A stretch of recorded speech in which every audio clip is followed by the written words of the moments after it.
It's now time to take a look at news stories making headlines around the globe.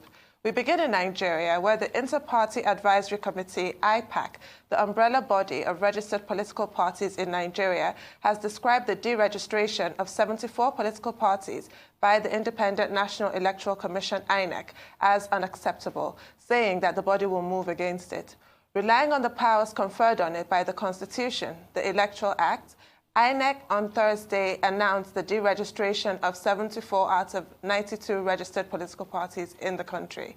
The electoral body has also fixed September 19th and October 10th for the governorship elections in Edo and Ondo states, respectively.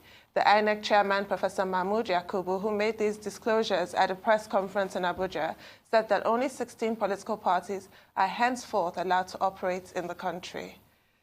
Well, that's been received with predictable outrage in some quarters, but there are also people commending INEC, saying that they do need to stick to the letter of the law. The Constitution has been amended to allow this very deregistration. It had happened before in 2011 and 2013, I believe it was, when INEC tried to streamline the political process and, sort of throw out some of these parties that just occupy space. We have reams and reams of paper being printed every election. It's just rather confusing. And they don't even get one seat anywhere, not at any level.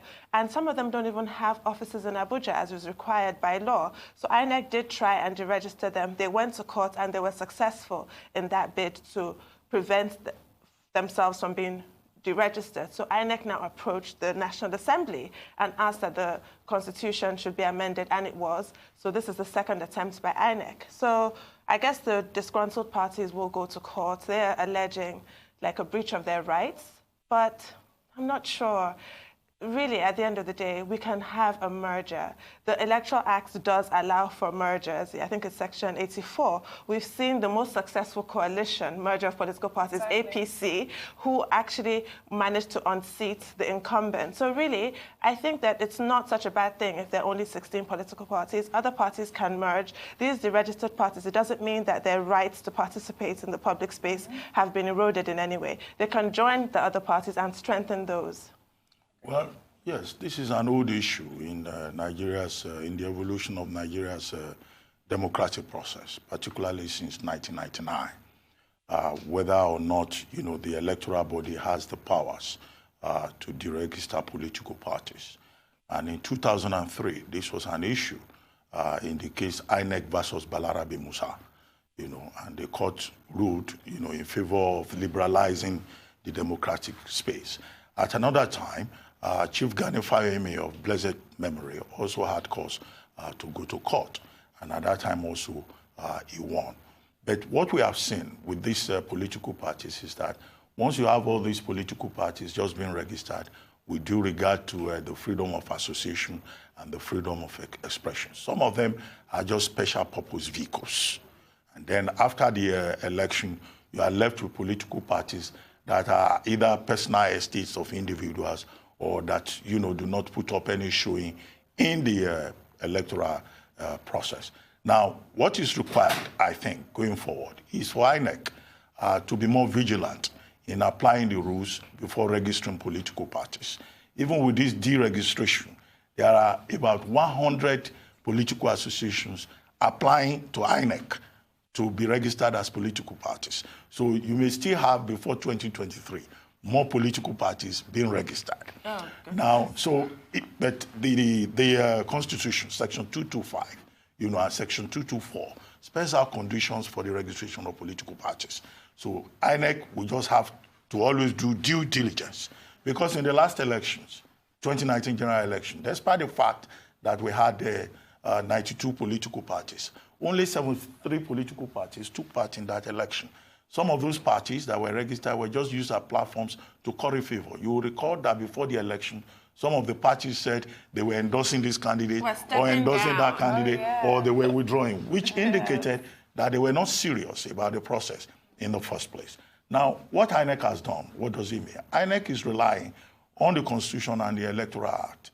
Now, INEC is relying on the fourth alteration, number 4, to the 1999 Constitution as amended, which was the 2017 exercise that you referred to, and also Section 78 of the subsection 7 of the Electoral Act. Now, under section 225 of the Constitution and the alteration thereby, fourth alteration number 4, political parties, viable political parties are supposed to meet certain conditions. 1, they are not supposed to breach the guidelines for political parties.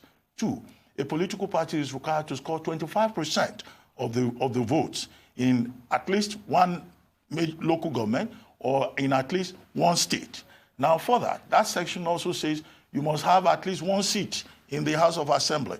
You must win at least one ward in the local government, in a local government council. These are the principles, I believe, that INEC has applied in this case and has arrived at a decision that 74 of the existing political parties have failed that test. However, the Inter-Party Advisory Council has kicked the same way it kicked in March 2019, when after the election, Femi Falana SAN came up and said, look, we don't need more than 10 political parties, that many of the political parties were not qualified.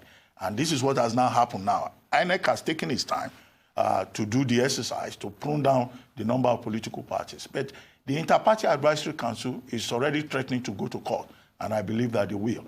They're saying that, look, this is an attempt to limit political space.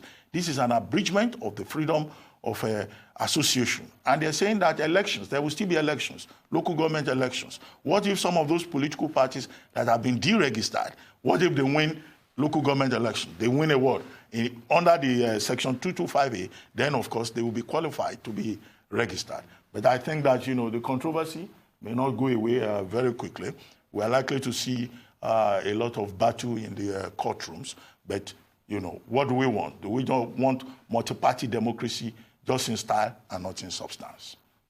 And honestly speaking, I think this is an act that also has the power to deepen democracy. At the end of the day, we always sit down and talk about the lack of ideology that we see from political parties, or rather don't see from political parties. And this is an opportunity for people with political interest to actually come together and try and put their ideologies together, because this is a problem. 92 political parties, and there's 74 political parties that don't meet certain requirements that should be there by law. At the end of the day, it's good if they want to go to court and they want to put it in front of the law again. But quite frankly, this is an act that has a lot of power to deepen democracy. And I think INEC have definitely made the right move here. Femi Falana was very right when he said what he did last year. We have so many parties. At the end of the day, you go to the ballots, you look at this sheet, you see so many different logos, and you don't even know which is which. In fact, when we had election results coming out after the 2019 general elections, there were a lot of parties that actually, because their names were spelled similarly or their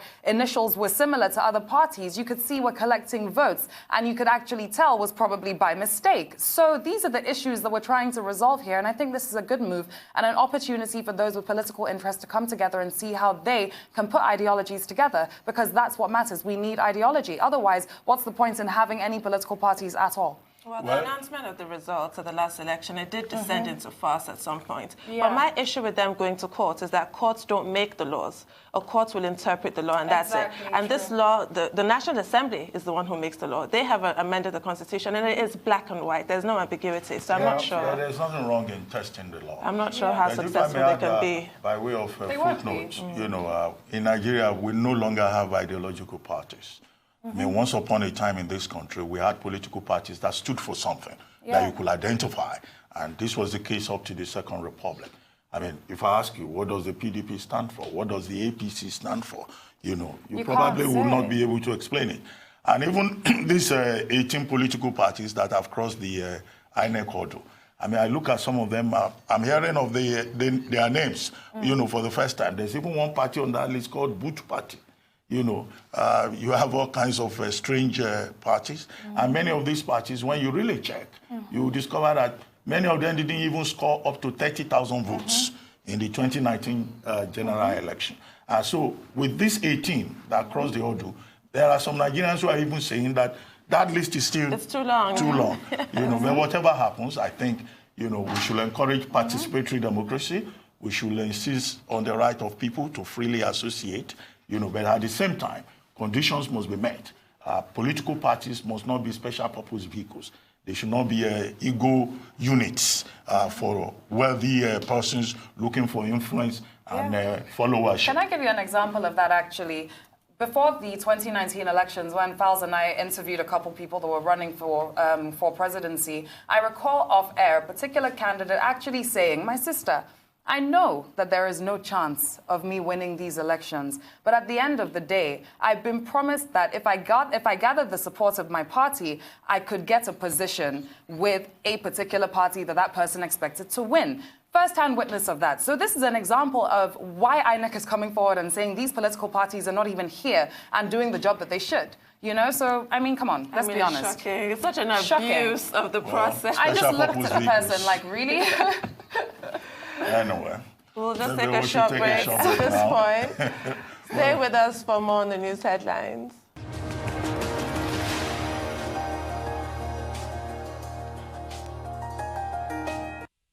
Welcome back to the morning show here on Arise News.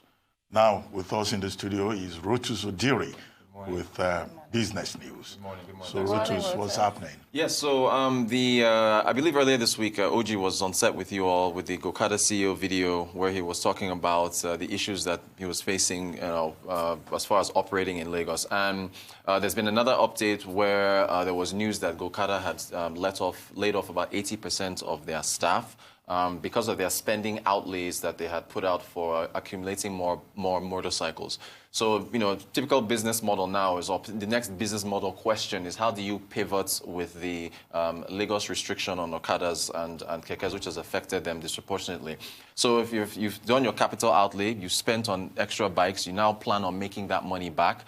The state has now restricted you from doing so due to a policy flip-flop. What do you now do? And I think what he said now is that they should go possibly into logistics and deliveries.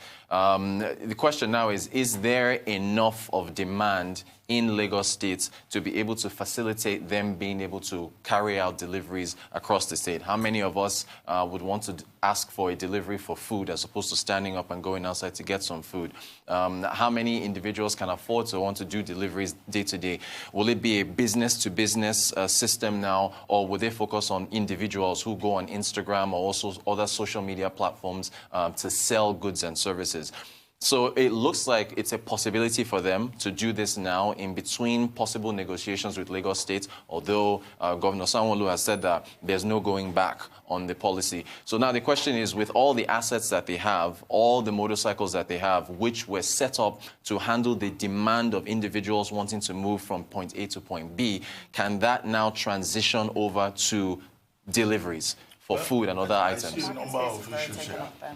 The first is the fear, the anxiety that we had expressed that the Okada policy by the Lagos State government, and particularly the suddenness of it, could result in unemployment. Right. And in the case of Gokada, we have had the case of workers being laid off. Although, as you indicated, some persons are claiming that in Gokada itself, there were issues at the level of management. The two CEOs, Saleh Fahim, who is the guy you were quoting, and then one other guy, they had issues. Right. That's one. Two, business model issues, although Saleh Fahim has denied that. Right. So we have one, the issue of unemployment. All of those people will be laid off because the company is pivoting, is going to what Fahim calls a cockroach mode, right. Whatever that means. That's yes. One. Two is that, well, in the face of uncertainty or disruption, the kind that we have now in that sector of the SMEs. What you need really is innovation. Right. It's for businesses to always innovate. And it's only when you innovate that you can compete. So what we have seen here is Gokada trying to innovate, trying to redesign its model to be able to meet up with this new reality that it is confronted with. Three, why is Gokada not thinking of maybe operating in those other local councils that have not, where there is no restriction? Right. Because it's only in 15 local councils that we have restriction. Are they thinking about that? Four, what if tomorrow, as a result of pressure and feedback, the Lagos State government decides to review its position? What would then happen? Would they recall those workers that they have laid off? And then five, they want to do deliveries. You've raised the question. Are the existing staff, the ones that they've retained, do they have the capacity? And then do they have the market? They say they will do e-commerce partnership and do deliveries, and you've raised the question, is that viable? But then again, we fall back on the issue of innovation and creativity in business. The businesses there exist. I mean, they'd already have competition there. Max NG is an example. There are quite a few logistic companies out there. So I think another question will also be, how would they be able to gather enough of that market space too? But then that also comes with the fact that they do have quite a large capacity. And if they are able to take rides, they also have the ability as riders to take goods and whatnot. So I think that would have probably been the only option for them that would have been left. I mean, what else can they do if not dispatch, So that's really and truly the only option that they have left. So I don't even think it's so much of a question of, is that the right way to go? What other way could they have gone, Right. And the thing is, to Dr. Bati, and that's those excellent points you've raised. To Dr. Bati's point, I think it was point number 3 or 4, about moving into the other areas where the restrictions are not there. The issue is that everybody else is moving into those areas too. So there's going to be a cluster where there's probably not enough room for everybody to operate in those other areas. The areas where they've been restricted from are the high demand areas where they were operating prior. So if you think about them, Max, OP, and so on, trying to all move into the smaller areas, it's going to be a little tight. But we'll be observing. Go to neighboring states also. Well, that's another thing. There's a high demand for Okada in your state. Oh, no, but compared to Lagos, though, if you compare it to Lagos, it's like... But the demand is increasing. I'm from Ibadan, and I'm not going... 2 years ago, they brought Bolt into Ibadan, and really and truly, it's really grown. There's a huge demand. Don't forget, the University of Ibadan is also there. Leeds City University is also there. So there are a lot of students in the town. It's actually not a bad idea. I think that they could make quite a bit of money if they took some of their Okadas down to Ibadan. But can students afford those rides? So that's another dynamic to think about as yes, well. But then they also bring the price down. At the end of the day, we all say we want to attract foreign investment, and this is a classic example that will be cited by foreign investors as to why you should avoid Nigeria, because government policies, you use the word flip-flop, it can just change in the blink of an eye, and you're stuck. Exactly. So unpredictable. Well, thank you. Thank you very much, Rotus. Thanks for having We'll see you again on Monday. Yes, indeed. Monday. Yes.